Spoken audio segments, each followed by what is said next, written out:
फोड़कर उसके अंदर का फल निकालकर उस फल को शिवलिंग पर चढ़ाकर 1 लोटा जल शंकर भगवान को समर्पित कर कर। दिन होना चाहिए मंगलवार। कौन सा दिन होना चाहिए? जम के बोलो जरा, मंगलवार। समर्पित करो। उसके बाद में आप विवाह के लिए अगर समर्पित करे हैं तो विवाह में देरी नहीं होगी। व्यवसाय और व्यापार के लिए या नौकरी के लिए समर्पित करे हैं तो उसमें देरी नहीं होगी। एक पत्र में आया है, सुन लीजिए, बड़ा सुंदर संवाद है। शिव महापुराण की कथा कहती है, मंगलवार को अगर शिव जी के मंदिर में, शंकर के मंदिर में जाकर 1 लोटा पानी चढ़ाया जाता है तो हमारे कार्य में उन्नति होती है। हाथ में जल का पात्र हो, शंकर के मंदिर में जब तुम जा रहे हो, शिव के पास जब पहुंचो, जल से हाथ, ये लोटा जब जल का तुम बाबा को समर्पित कर रहे हो, जल चढ़ा रहे हो, उस समय पर बाबा से जरूर कहो, बाबा बहुत दिन हो गए, बहुत दुखी हूं, ए मेरे शंकर, मेरे कुबेरेश्वर महादेव, मेरे महाकाल राजा, मेरे इस हाथ को अब तुम पकड़ लो बाबा, बहुत दुखी हूं, अब तुम थाम लो बाबा।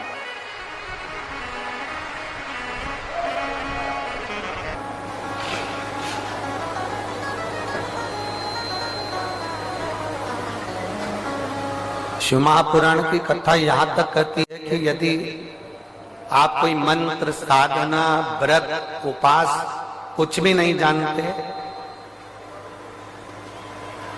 तो बेलपत्री के वृक्ष के नीचे 1 लोटा जल चढ़ाओ, प्रदोष की प्रदोष 1 घी का दीप लगाओ और बेलपत्र के वृक्ष के नीचे की मिट्टी का ही तिलक लगाओ।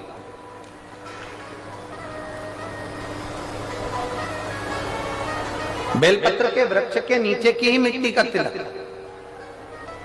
कथा हमको कहती है कि भगवान कभी भी सामग्री का भूखा नहीं रहा, भगवान भोलेनाथ भाव का भूखा रहा।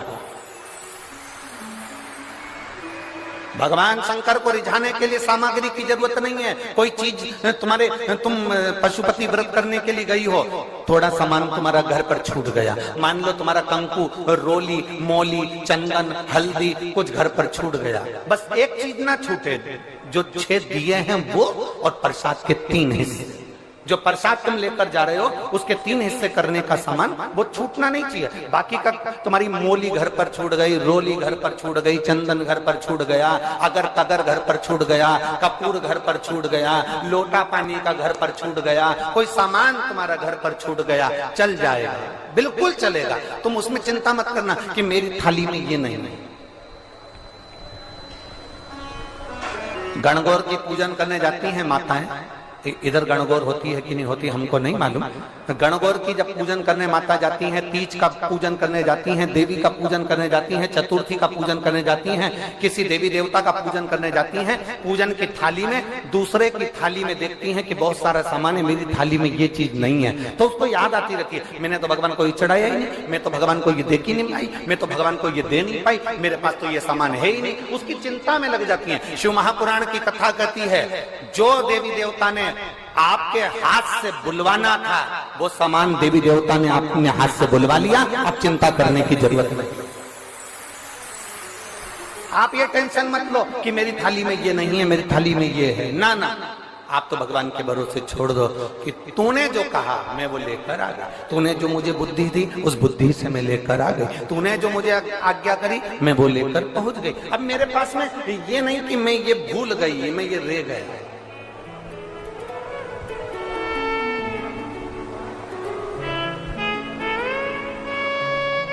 महाराज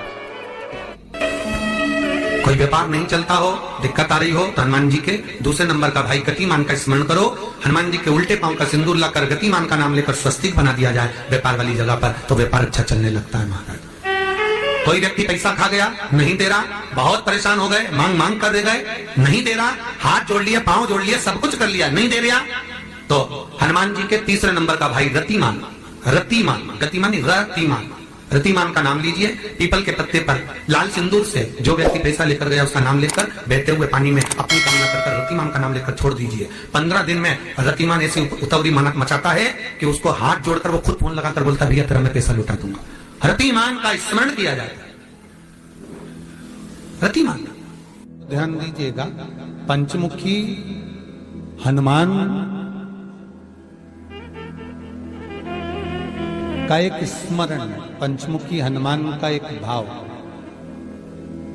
महाराज जैसे बहुत ज्यादा तकलीफ अगर व्यक्ति को हो गई है, बहुत कष्टमय जीवन चल रहा है, हार गए हर जगह से और तकलीफमय जीवन चल रहा है, तो पंचमुखी हनुमान का एक शिव महापुराण का और स्कंद पुराण का एक बड़ा सुंदर मंत्र है। उस मंत्र को आप सब एक बार हमारे साथ में बोलें।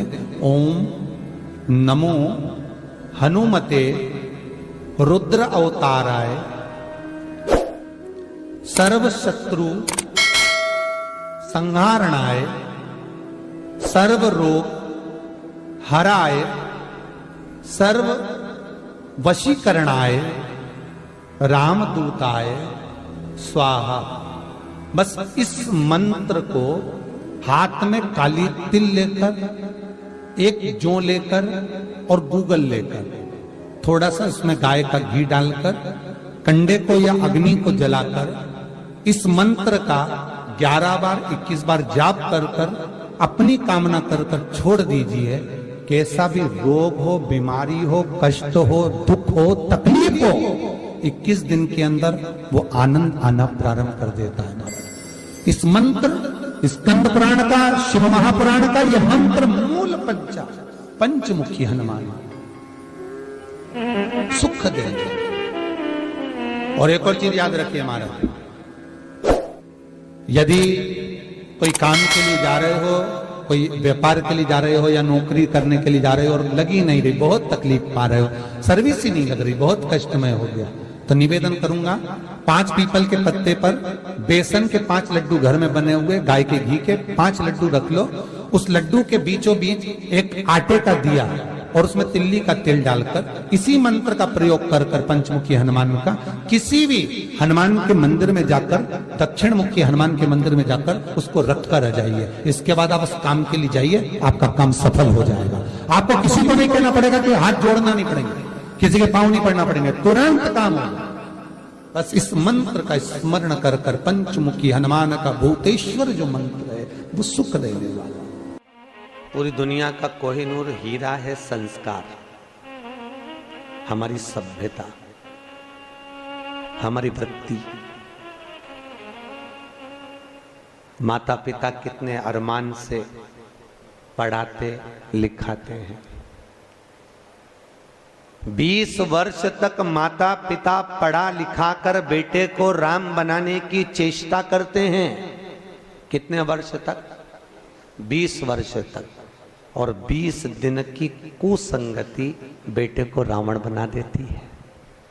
वो 20 वर्ष पर पानी फिर गया।